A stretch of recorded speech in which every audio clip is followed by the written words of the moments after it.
Hello from the Lake City, Coeur d'Alene, Idaho, home to the world-famous 14-hole floating green and the world's longest floating boardwalk. I actually grew up here, and I can't wait to share with you some memories, must-see landmarks, and of course, my favorite shops.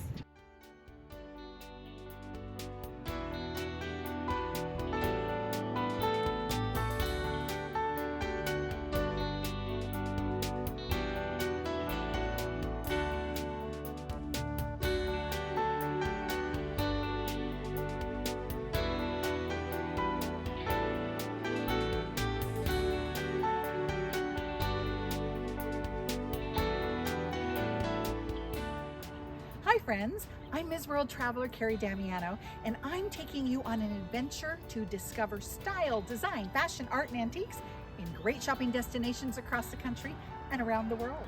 Come with me.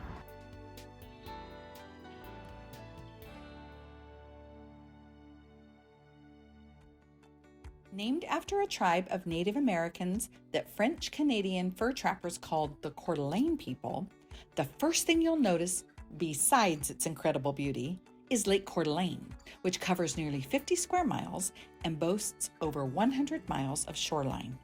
The town is located just 90 miles south of the Canadian border in the Panhandle, the skinny part of the state, 15 miles from Washington and 50 miles from Montana.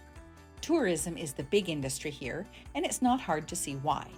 Much of the land is designated wilderness area and/or national forest. It is located within an hour's drive of not one, not two, but 3 ski resorts. And it is a paradise for outdoor enthusiasts, wildlife and bird watching, especially bald eagles, water sports, and winter sports. And if culture is your vibe, art is everywhere. The downtown area has one art gallery after another, and public art, commissioned from local artists, has a prominent presence. There are also many beautiful and historic buildings in town, but the most iconic, the one you see on all the postcards, the crown jewel, is the Coeur d'Alene Resort. Built onto the original North Shore Hotel in 1986, the resort is home to 18 floors of hotel rooms, an award-winning restaurant, a globally recognized golf course, and obviously, breathtaking views of the lake. Any night of the week, you'll find people lounging around the fireplaces with a backdrop of marina lights twinkling on the water, indulging in a gooey, the signature dessert at Dockside, or enjoying a 5-star meal with panoramic views at Beverly's on the 7th floor. Just a block north of the resort is Sherman Avenue, the main street, and the heartbeat of the town. With hanging floral baskets, well-maintained landscaping, and charming storefronts, it is a central gathering place day and night. People come from all over to eat at Hudson's Hamburgers, shop at one-of-a-kind boutiques, peruse the art galleries, and meet talented artists like Cheryl Metcalf.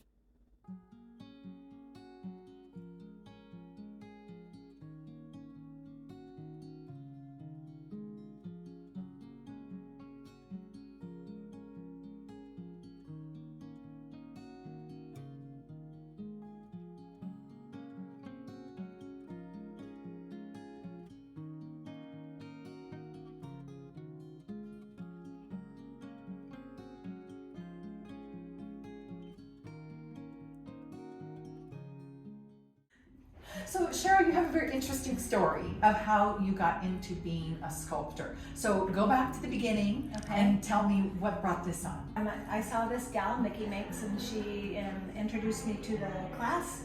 And my first thought was it was for my daughter. So I went and met the instructor, which was Terry Lee, and he got me all set up for my daughter. I bought everything and went home excited to tell her about it. And she barely looked up at me from the couch and said, "It's your thing, not mine." I was very heartbroken and left and took the class myself, and it was like I couldn't get enough of it. I was instantly hooked. So what was it about it that hooked you? I don't know. It was just, I couldn't stop. I don't know. It was almost I couldn't sleep. I thought about it every night. Is that seeing designs in your head, or was it the frustration feel? of trying to figure out how to do it? I wanted it so bad that sometimes I would leave the class upset because I couldn't get it. And it was just so I would walk around with clay in my hands and I'd stare at people awkwardly, hopefully they wouldn't think I was weird. If I went to the movies, I would have a ball of clay in my hands. I was always working on a face or something. So faces fascinate me. I love the personality that you can pull out of a person.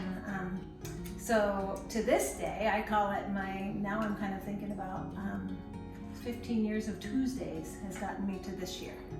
So this is my first year of doing this full time. Really? Yeah. Well, we can see why. Your work is just incredible. But this is a piece that you are in the middle of working on, right? So tell us about it. So this model's name was Sylvie, and I sculpted her in Steamboat Springs, Colorado, in a gallery that represents me there, Standard Art.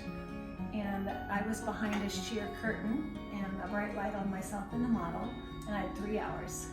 So in 3 hours, I sculpted her nude.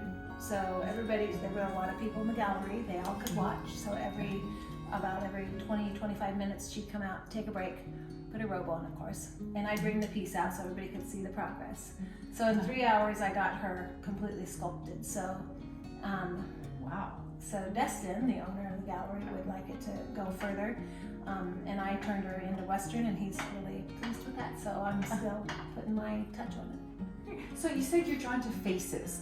Is it mostly people that you like to do, or do you like animals, nature? What other kind of things do you like? I do it all. I really like people. I really like the personality of people, but it is a lot of fun to do the bears, because I'm in the Northwest. You know, that's pretty much a hot item. So sometimes for your bread and butter, and I love doing them. So bears, goats, there's all kinds of sheep and critters in here. Great.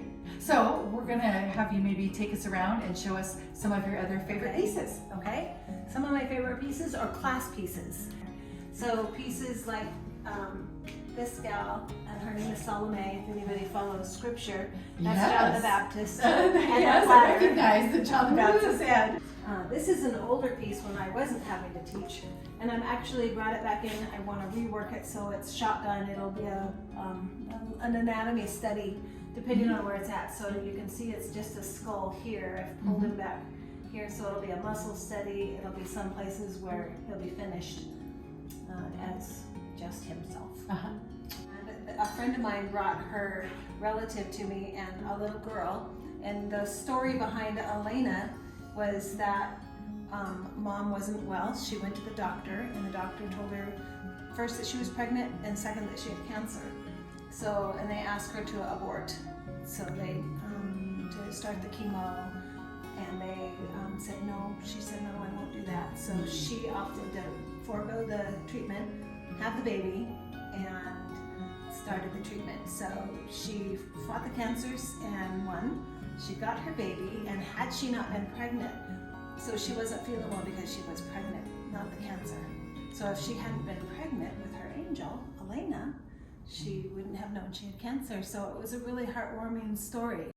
If you have fallen in love with Cheryl's work like I have, you can find her finished pieces at _Gallery, Standard Western Art and Drink, and Beartooth Gallery Fine Art, in addition to her studio in Coeur d'Alene. Well, thank you, Cheryl. Appreciate you having us in here today. And while I could stand around and look at the beautiful sculptures all day, we're going to have to call it a day. And we're going to have more great stories coming up from Coeur d'Alene, Idaho. So stay tuned.